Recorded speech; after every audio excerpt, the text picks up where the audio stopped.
Hello everyone. Now I'm going to show you how to program a new key.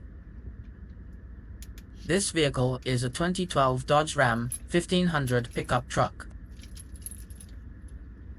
Close the doors and turn on the hazard lights. Turn ignition on.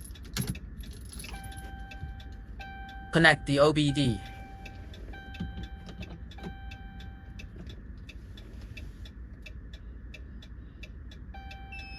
You will hear a beep.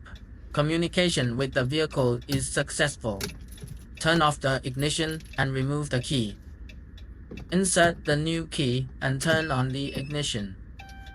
Beep, beep. Communication with the vehicle succeeded.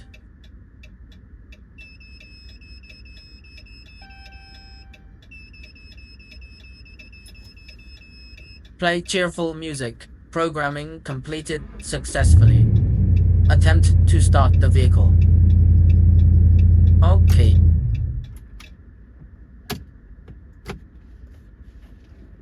Unplug the OBD.